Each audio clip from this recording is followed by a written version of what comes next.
क्या आप कल्पना कर सकते हो, जिस राम मंदिर के लिए करोड़ों भारतीयों ने सदियों का प्रतीक्षा किया, अपनी गाढ़ी कमाई का एक एक रुपया दान दिया, उसी राम मंदिर के गर्भगृह और लॉकर से करोड़ों की चोरी हो रही थी। और चोरी करने वाला कोई बाहरी दुश्मन नहीं, बल्कि मंदिर के अंदर का ही एक भविष्य था। जी हाँ, इस समय राम मंदिर चढ़ावा चोरी का मामला सबसे बड़ा सच बन के सामने आया है, जिस पर ध्रुव राठी, नीतीश राजपूत, हर कोई इस पर बात कर रहा है। लेकिन मेरे इस वीडियो में हम सिर्फ ऊपर ऊपर ही बात नहीं करेंगे, बल्कि हम इसके गहराई में जाएंगे और हम आपको ये भी बताएंगे कि लॉकर की गुप्त चाबी आखिर किसके पास थी और कैसे लाखों का चढ़ावा गायब किया जाता था, और पुलिस की एसआईटी टीम के चर्चा सीट में आखिर क्या कड़वा सच सामने आया, और कैमरे के पीछे वो डार्क रियलिटी जो हर राम भक्त को जानना चाहिए। तो सबसे पहले आप ये समझिए, जब भी कोई राम मंदिर में डोनेशन करता है तो एक्चुअली में वो डोनेशन जाता कहाँ है। आमतौर पर जब भी लोग पैसों को मंदिर में चढ़ाते हैं तो कैश को डोनेशन बॉक्स में डाला जाता है।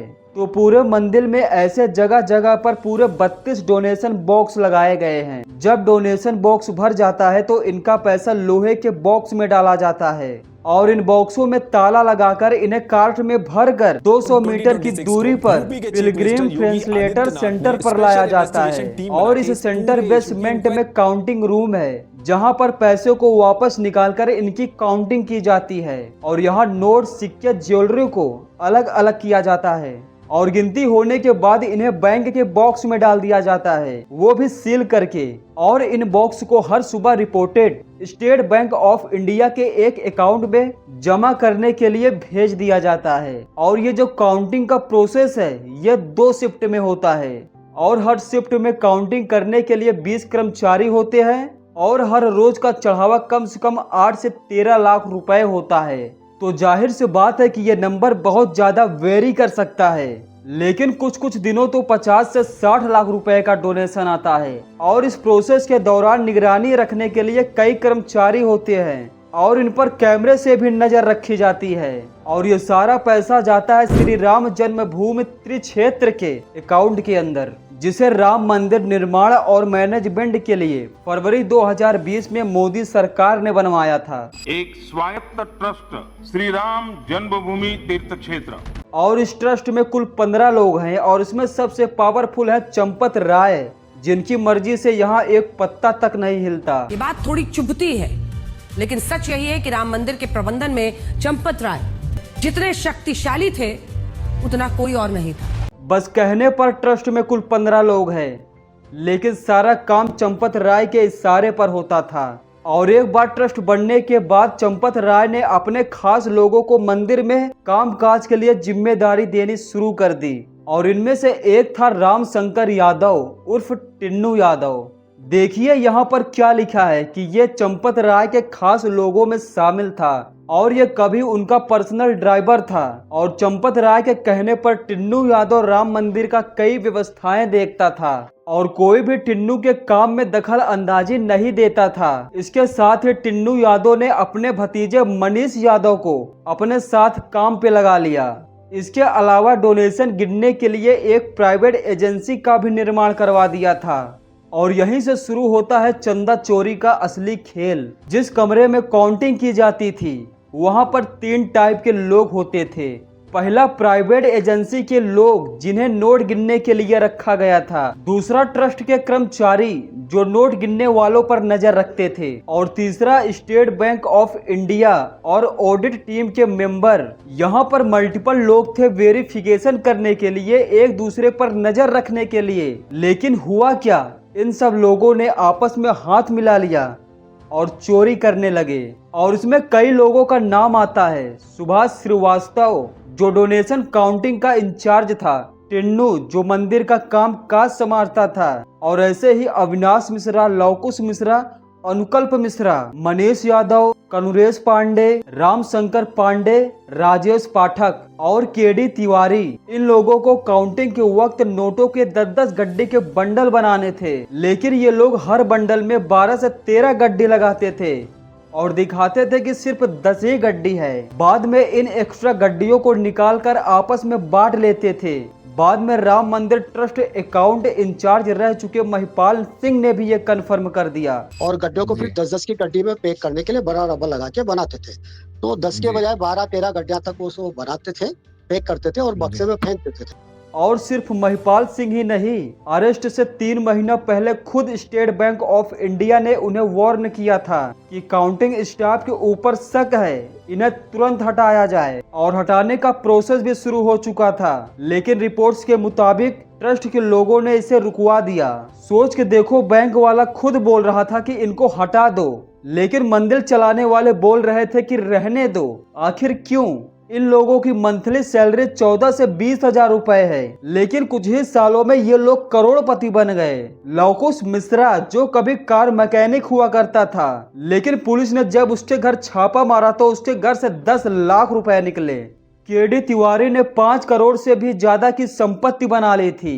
अनुकल्प मिश्रा जो 65 लाख रुपए का एक घर और एक फार्म हाउस खरीद लिया। और इन सब से ऊपर टिन्नू यादव जो 50 करोड़ से भी ज्यादा की संपत्ति बना ली थी। अब सवाल यह है कि जब लोग चंदा चोरी कर रहे थे तो राम मंदिर चलाने वाले ट्रस्ट के लोग क्या कर रहे थे? महिपाल सिंह के मुताबिक उन्होंने 2021-2022 में ही डोनेशन चोरी की बात चंपत राय को बता दी थी। लेकिन मुझे जब पता लगा कि इस तरह से पैसा ज्यादा जा रहा है, तब मैंने बात चंपत राय जी को और गोपाल जी भाई साहब को बताई। लेकिन जानते हो क्या हुआ? उल्टा महिपाल सिंह को ही काम पर से निकाल दिया गया और 7 से 8 महीने पहले की सीसीटीवी की फुटेज को भी डिलीट कर दिया गया। उसके बाद मेरे से वो सारी गणना प्रक्रिया है, उससे मुझे आउट कर दिया गया। मेरी जगह दूसरे आदमी को बुलाया गया और उस दूसरे आदमी को लाने से पहले सीसीटीवी फुटेज जो है 7-8 महीने की, वो सारी डिलीट की गई। बहुत से लोकल लोग का कहना यह है कि वो लोग पहले से ही इस स्कैम के बारे में जानते थे, कई सालों से स्कैम होते हुए देख रहे थे, लेकिन पब्लिक के सामने तब आया जब 7 जून 2026 को समाजवादी पार्टी के चीफ अखिलेश यादव ने ट्वीट करके यह मुद्दा उठाया।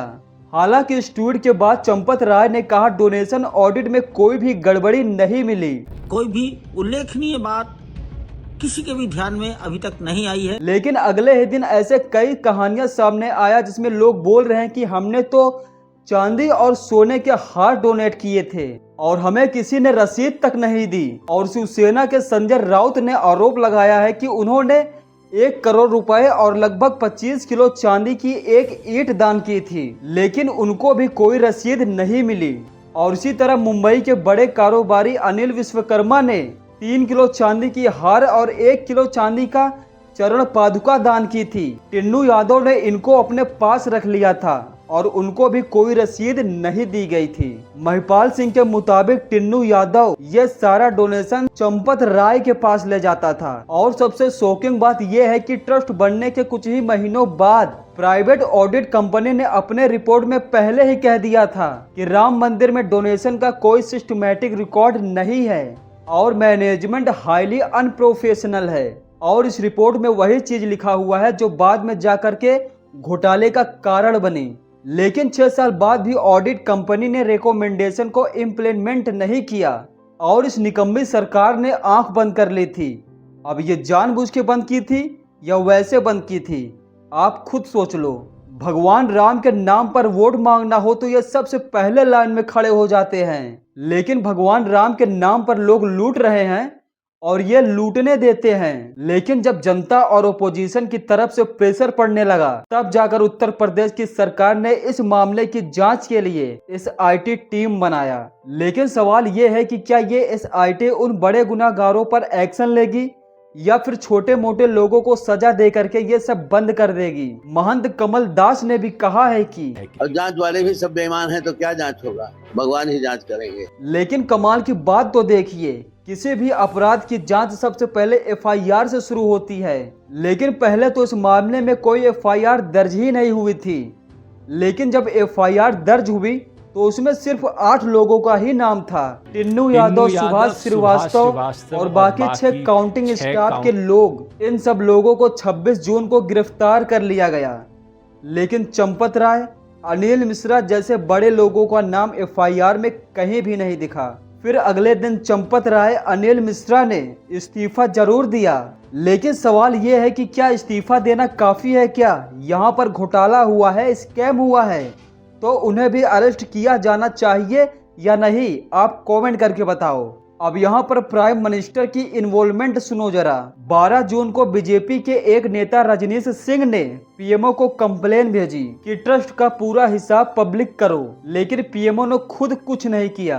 कंप्लेन को नीचे अयोध्या के डिस्ट्रिक्ट एडमिनिस्ट्रेशन को फॉरवर्ड कर दिया, और जब डिस्ट्रिक्ट एडमिनिस्ट्रेशन ने चंपत से जानकारी मांगा तो उन्होंने साफ साफ कह दिया कि अभी SIT की जांच चल रही है, तो अभी हम आपको कुछ नहीं दे सकते। यानी कंप्लेन ऊपर गई, नीचे आई और फाइल बंद। यूपी के CM आदित्यनाथ धमकी दे रहे हैं, राम भक्तों की अग्नि परीक्षा मत लो, राम भक्तों के साथ उनकी आस्था के साथ खिलवाड़ करना बंद करो। वैसे आस्था के साथ खिलवाड़ कर कौन रहा है? आप कमेंट करके जरूर बताएं। और यहीं पे मैं अपना वीडियो समाप्त करता हूं। अगर आपको वीडियो पसंद आया हो तो वीडियो को लाइक, चैनल को सब्सक्राइब और कमेंट जरूर करना कि आपको वीडियो कैसा लगा और दूसरा टॉपिक मैं किसके ऊपर बनाऊं। तब तक के लिए धन्यवाद।